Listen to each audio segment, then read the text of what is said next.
Salam sahabat-sahabat firman kehidupan, sesama orang-orang yang percaya kepada Tuhan Yesus Kristus.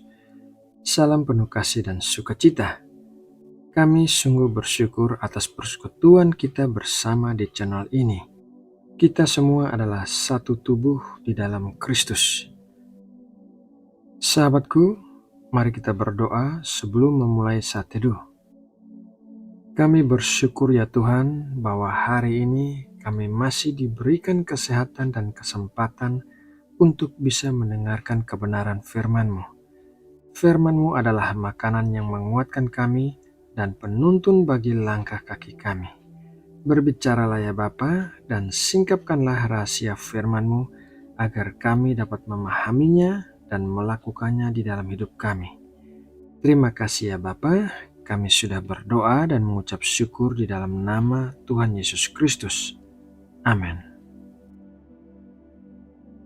Sahabat firman kehidupan yang terkasih, kalau saudara sering menggunakan aplikasi seperti Facebook dan Instagram, saudara pasti sering melihat foto-foto yang diupload orang, di mana foto-foto itu sudah difilter sehingga terlihat sangat baik. Orang-orang kelihatan muda, bahagia, sukses, sehat, dan tidak memiliki masalah apapun.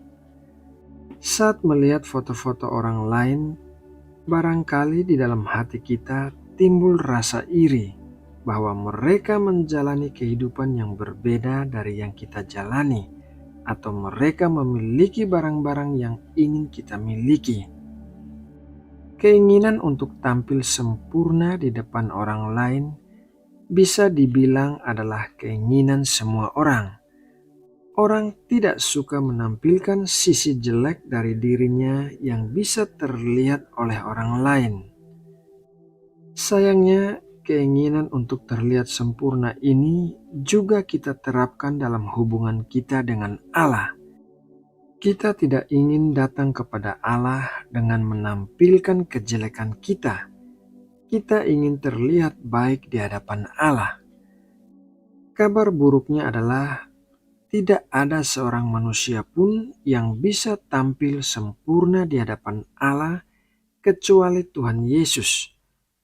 Kabar baiknya adalah Allah tidak mencari kesempurnaan, melainkan Allah mencari hati. Pada saat Nabi Samuel pergi ke rumah Isai di Bethlehem, ia mengira salah satu dari ketiga anak Isai yang besar adalah orang yang dipilih Allah sebagai Raja Israel. Tetapi inilah yang dikatakan Allah kepada Nabi Samuel.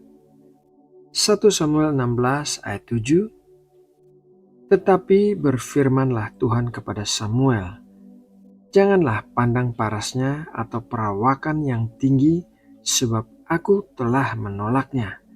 Bukan yang dilihat manusia, yang dilihat Allah. Manusia melihat apa yang di depan mata, tetapi Tuhan melihat hati. Raja Saul disebut sebagai seorang muda yang elok rupanya, dan tidak ada seorang pun dari antara orang Israel yang lebih elok daripadanya. Sebaliknya, Daud adalah seorang anak bungsu yang tidak diperhitungkan di rumah ayahnya sendiri. Sementara ketiga orang kakaknya ditampilkan di depan Nabi Samuel, Daud sedang mengembalakan kambing domba di padang. Akan tetapi, Tuhan kata demikian tentang Daud. Kisah Para Rasul 13 ayat 22. Setelah Saul disingkirkan, Allah mengangkat Daud menjadi raja mereka. Tentang Daud, Allah telah menyatakan, Aku telah mendapat Daud bin Isai, seorang yang berkenan di hatiku dan yang melakukan segala kehendakku. Daud adalah orang yang berkenan kepada Allah karena Allah melihat hatinya, bukan karena Daud adalah orang yang sempurna.